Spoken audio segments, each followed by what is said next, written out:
दोस्तों नमस्कार, आपका साथी लक्ष्मीकांत पंडित तत्काल न्यूज़ में आपका स्वागत करो। दोस्तों कल दिल्ली में भारत की स्वतंत्रता की 74वीं वर्षगांठ और 75वें दिवस पर लाल किले की प्राचीर से प्रधानमंत्री नरेंद्र मोदी ने बहुत सारी बातें कही और उन बातों के विश्लेषण के लिए हमने कुछ बातें जो हैं उसमें पॉइंट छाटे और उससे चर्चा करने के लिए हम एक बार पुनः मिड ऑफ मंथ की चर्चा के लिए देवेंद्र दुबे जी के साथ में मौजूद है। और नमस्ते पंडित जी।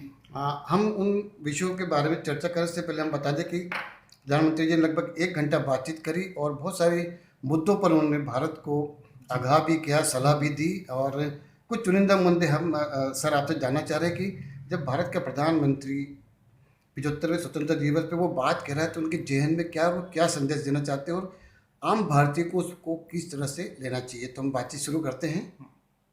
हमारे दर्शकों को, हमारे मित्रों को, सबको जी इस 75वीं वर्षगांठ पर, स्वतंत्रता दिवस की 75वीं वर्षगांठ पर सभी को बहुत बहुत शुभकामनाएं। जी 75 वर्ष एक देश की आज़ादी के बहुत महत्वपूर्ण साल होते हैं। इसके बाद में अब हम धीरे धीरे स्वर्ण जयंती यानी हम लोग जाएंगे टुवर्ड्स 100 वर्ष की तरफ भी जाएंगे। जी जी जी तो आज का जो भाषण मोदी जी का था उसका सार ये था, जिसको हमने एक कवि ने बड़े अच्छे से कहा था कि हम रहें या ना रहें ये देश रहना चाहिए। सही बात है। तो मोदी जी ने भी उसी तरह कहा कि भाई मैं रहूं ना रहूं, लेकिन ये देश तो रहेगा।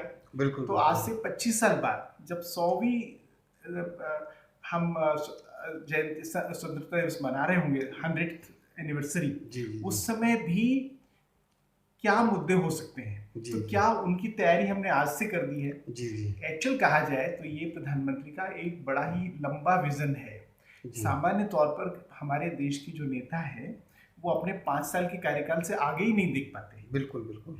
लेकिन आज किसी ने अगर 25 साल बाद का सोचा है जी तो मेरा देश कहाँ होना चाहिए, तो ये अपने आप में एक बहुत बड़ी चैलेंज है जो उन्होंने खुद अपने ऊपर लिया है कि मेरा देश का 25 साल बाद क्या हाल होगा और क्या उसके लिए मैंने अभी से तैयारी शुरू कर दी है। जी जी जैसे उन्होंने एक बहुत बड़ी 100 लाख करोड़ रुपए के इंफ्रास्ट्रक्चर की योजना के बारे में जिक्र किया। जी जी इस योजना का जिक्र वो आज से नहीं कर रहे हैं, उन्होंने 19 में भी किया था, 20 में भी किया और 21 में भी किया। ये एक योजना है जो धीरे धीरे बन करके आने वाली है सामने। अभी इसमें क्यों नहीं हो पाया, बीच में कोरोना और इन सब की शायद कुछ देरी हुई है और फिर राष्ट्रीय स्तर पर इतनी बड़ी योजना है तो समय तो लगना लाजमी है। तो वो इसको बना रहे हैं और ये वो 25 साल बाद की जो हालात होंगे उनको नजर में रख करके किया है। बिल्कुल। तो मेरे ख्याल से इनको एक विजनरी कहना बहुत उचित होगा। मेरी नजर में मोदी जी ने अपने आप को आज एक दूरदृष्टि से भरा नेता दिखाया है। तो ये पहला विषय। जी सर, उनके जो भाषण रहा उसमें बहुत सारी चीज़ें रही, इनमें 2-3 पॉइंट जो हम जानना चाह रहे थे आपसे। एक तो जो उन्होंने एक लोगों को बोला है कि जो 14 अगस्त को है वो विभाजन विभूषि का स्मृति दिवस के रूप में मनाया करें। जब भारत का प्रधानमंत्री ये बात कर रहा है तो क्या चाहते हैं, उनके जहन में क्या है कि वो इस दिवस को इस प्रकार से क्यों याद करवाना चाहते हैं। पंडित जी, किसी भी देश को आज़ादी आसानी से नहीं मिली। जी भारत को भी नहीं मिली, लोगों ने बहुत संघर्ष किया है। जी लेकिन बावजूद इसके, मैं यहाँ पर एक छोटा सा आपको अजीब सी बात लगेगी पर मैं कल रात हम लोग बैठे हुए बात कर रहे थे। जी अभिलाषा ने मुझसे ये कहा कि अंग्रेजों ने भारत को सिर्फ इसलिए आज़ादी दे दी कि महात्मा गांधी अनशन पे बैठ गए थे। जी अब मेरे पास इसके क्या उत्तर हो सकता है, क्या इतनी आसानी से कोई भारत को आज़ादी दे देगा? बिल्कुल बिल्कुल। तो इस तरह के प्रश्न हैं जिनको समझने के लिए हमें बहुत वाकई में सोचना पड़ेगा।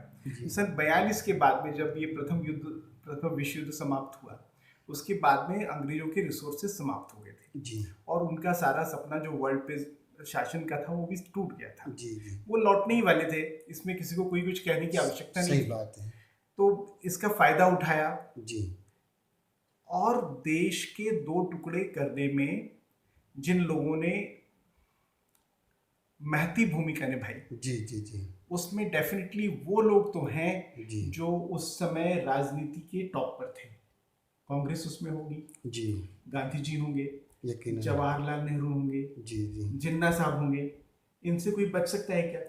सही बात है। आप ये कह करके नहीं टाल सकते कि वो जो दो राष्ट्र का सिद्धांत है, जो धार्मिक आधार पर तैयार किया जी गया। जी जी उसके लिए हिंदू महासभा जिम्मेदार है, मुस्लिम लीग जिम्मेदार है। जी हो जी सकता है तो आपने स्वीकार ही क्यों किया?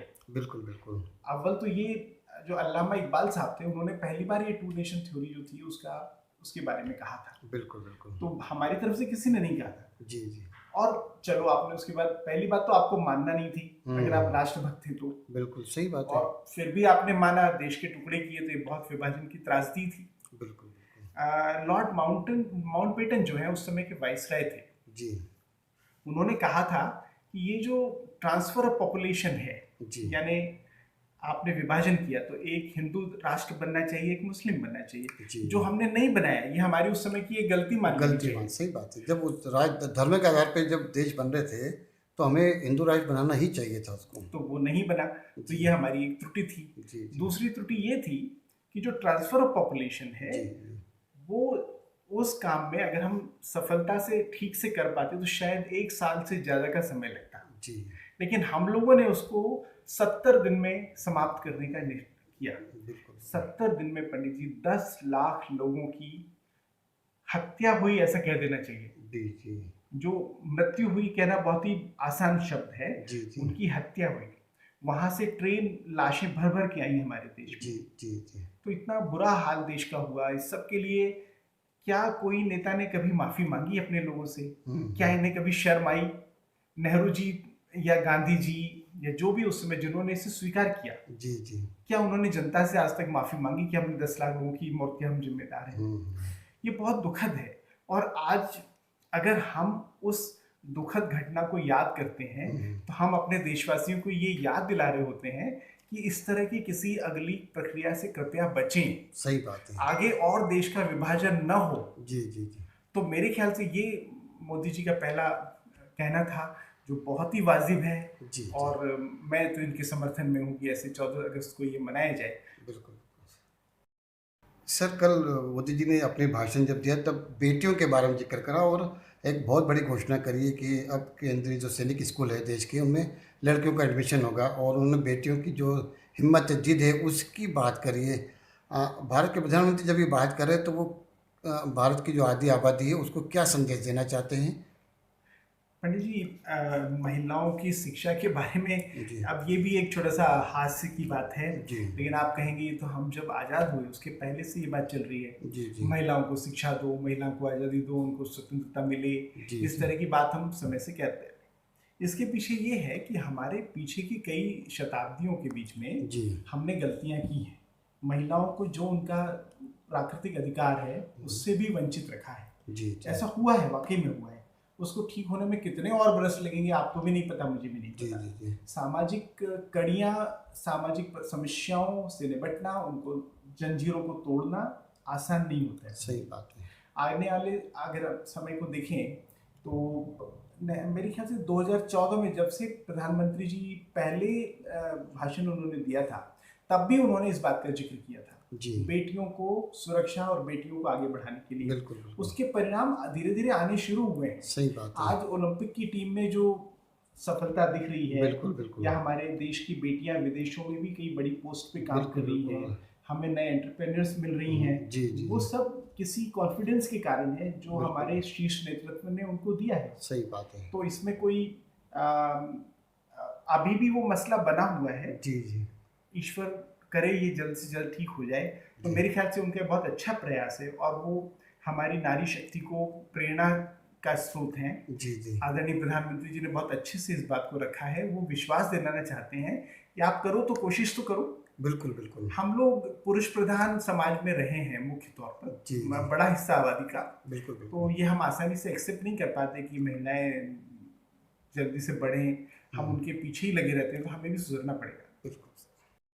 अपने भाषण में प्रधानमंत्री जी ने 2-3 बार जिक्र करा। एक तो भारत 875 विजन 2047 और अमृत महोत्सव के दौरान जो बहुत सारी चीज़ें करना चाह रहे हैं वो भारत के प्रधानमंत्री 75वें दिवस पे इतना उत्साहित है, भारत को जो संदेश देना चाह रहे हैं, वंदे भारत की बात कर रहे हैं, अमृत महोत्सव की बात हो रही है। और सबसे बड़ी बात है उन्होंने एक नियम प्रक्रियाओं को अवलोकन समीक्षा की बात करी है। बहुत सारे मुद्दे इसमें आ जाते हैं। तो भारत के प्रधानमंत्री लाल किले के प्राचीर से जब ये भाषण दे रहे होते हैं और वो एक मूलभूत अभूतपूर्व बदलाव चाहते हैं भारत में, खासकर जब 2000, उनके शब्द ये थे कि 2047 में मैं प्रधानमंत्री हूँ, कोई भी रहे तो उसको कैसा भारत मिलना चाहिए ये आप तय करें। तो क्या लगता है कि उनके नज़र में वो कैसा भारत चाह रहे हैं 2047 में, और उनकी ये जो प्रक्रिया है वो कितने हद तक सही रास्ते पे जा रही है? पंडित जी, उनका जो, जैसा हमने अभी थोड़ी देर पहले समझा कि उनकी जो दूरदृष्टि है, जी जी उसी का ये परिणाम है कि वो आज 2047 की बात कर रहे हैं। जी आपको याद होगा उन्होंने 2014 से ही इस बात का जिक्र किया था कि जब गांधी जी की जो 100वीं जन्मतिथि होगी है, जो भारत को पूरे विश्व में एक अच्छी इमेज दे रहा है। बिल्कुल। आप देखिए इंदौर पहले से कितना सुंदर और कितना रहने लायक हो गया है, जो पहले नहीं था। बिल्कुल। ये सब उनकी उसी दूरदृष्टि के कारण हुआ है। और मेरे ख्याल से गांधी जी के नाम को उन्होंने बहुत अच्छा एक सार्थक और कहते हैं उपयोगी कामों में लगाकर भारत को गांधी दर्शन का नया मेरे ख्याल से आईना दिखाया है।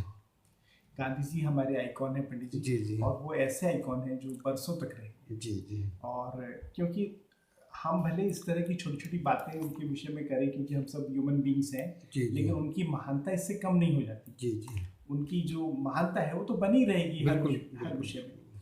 तो उन्होंने इसका बहुत अच्छा उपयोग किया।